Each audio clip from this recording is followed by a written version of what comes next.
and tylier, an all new midday at 97.9 Jams. How you doing today? Good, how are you? Good. So thank you first for allowing me to interview you.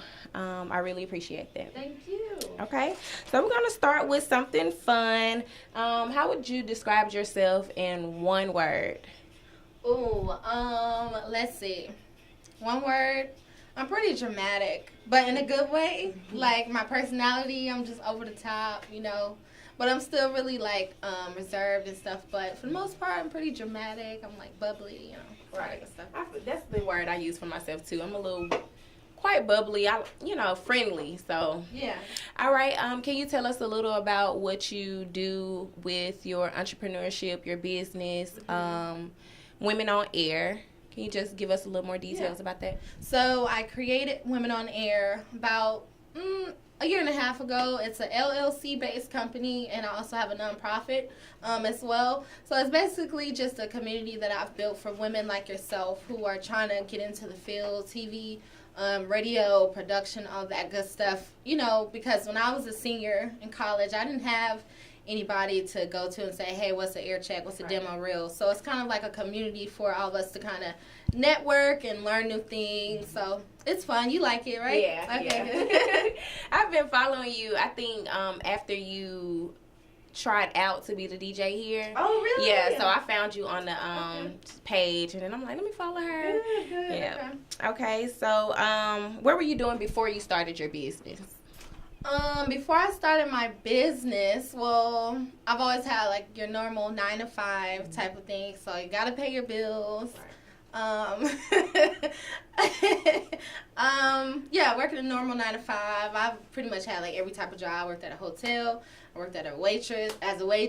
I worked at a gas station. Stuff to just really get me through my college years to pay for school. So yeah, that's fine.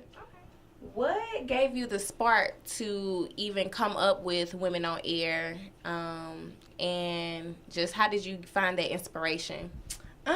Well, actually, there's another organization. It's similar to mine, but I feel that there's a need for kind of like the journalism part of the industry to be more broadcast, I guess, because a lot of people, they look at it, it's like, oh, radio is cool, it's fun, being on TV is cool and fun, but let's get back to the journalism of it. Right. So I kind of built it off of that. So it's for women who are in TV news and radio broadcasting. So you won't find a lot of people that are like, nothing against red carpet hosting and stuff, but you know what I mean, getting back to that grit of journalism, the stuff we learn in school. So that's what sparked it. Okay. Mm-hmm. All right. What are some of the sacrifices you had to make to be an entrepreneur? Ooh, some of the to be an entrepreneur? I quit my job this past summer. I had like a 9 to 5 paying all my bills. Girl, I quit my job. Really? And it was such a struggle. I'm still in it now, but I'm a big believer that you have to follow your passion.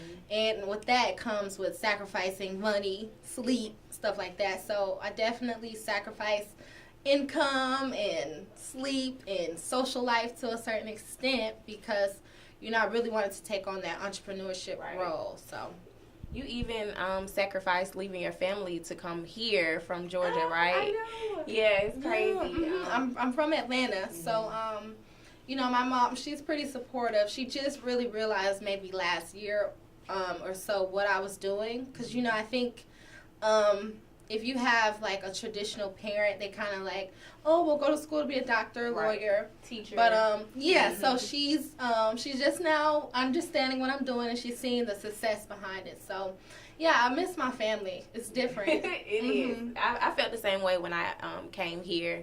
Where are you from? 4 years ago. I'm from Atlanta as well. Oh, you did tell me that. Oh my God. So I can relate, definitely. I'm like, oh my gosh, she's here, and it's really nothing compared to home. Yeah. But, we're making it work. We make it work, yep. Okay. How do you successfully market your services and recruit clients? Like, I know you use social media to just get people to follow and promote them as well.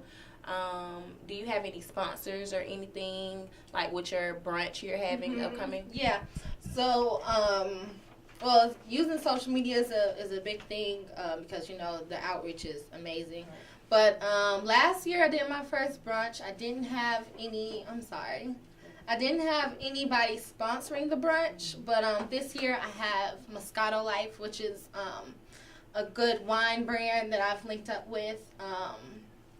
So she's sponsoring the event, and then I have Riley Sweets, who's a local, I guess, pastry maker. Okay. He has cupcakes. I have people over at My Creative Events is out of Millbrook. Mm-hmm. So I just have a lot of people who really believe in women on air and the brand and stuff like that. So I'm excited about that. Right. Yeah. I'm excited. I'm going. I just bought my ticket last night. Yeah. Thank you. So who influenced you so who influenced you with the radio and even just pursuing your own online media outreach with Women on Air? Okay. Well, as far as radio, growing up, you know, Ryan Cameron and who else was on there before?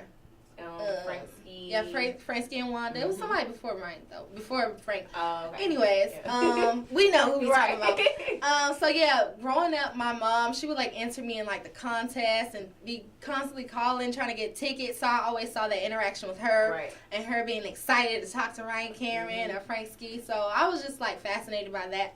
I went to a performing arts high school, so that was definitely brought out of me. I've just always been into social media and stuff like that. I mean, it's just kind of natural. Okay. Yeah. Okay. What was the biggest mistake you made, and what did you learn from it? Like in life or radio? Yeah, probably with radio in general, or getting into radio. Like, did you turn down any opportunities, or did you feel like, oh, I don't have what it takes to do this thing or take on this position?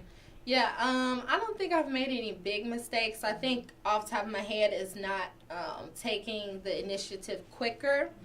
Because a lot of times, like, I can be a perfectionist, so it's like, okay, well, I don't want to do this or put this out because it's not right.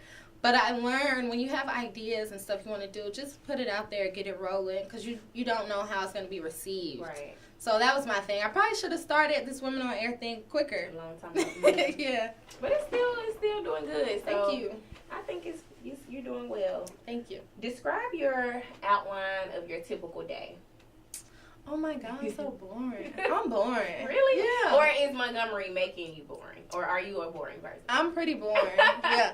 So, typical day, I get up after sleeping for like 4 or 5 hours. So I don't sleep that much. I get up. I don't eat breakfast. I just kind of hit the ground running, do whatever I got to do, errands, stuff like that. Come do my show. From 9 to 2, I'm here right after Ricky Smiley. After that, I'll go get some lunch. It's horrible. I don't eat till like 1. It's crazy. Me too. Yeah. With food, like. So after that, I'm just like checking emails. Always updating my website. Yeah, just really, I'm all about business at this point. So I try to have a social life. I think the people here at the station are my friends right now. So yeah, that's pretty much it. And I go to sleep pretty late. But, you know, that's really the life of an entrepreneur. Right. You sacrifice your sleep and your time, so it's all good. Do you still manage to get up and be on time every day? Yeah, I do. Okay. Okay. Yep. I try to, you know, put on makeup and look presentable, you know, because people pop up with interviews and stuff. So, yeah. Okay. What advice would you give to aspiring digital media entrepreneurs? It's not easy. It's really not. It looks glamorous, but it's really not easy. Like I said, you have to sacrifice some things. But you always got to keep in mind of what you want, because that's the only way you're going to keep going. Because I know with Women on Air, initially I tried to sell product. It flunked. It failed.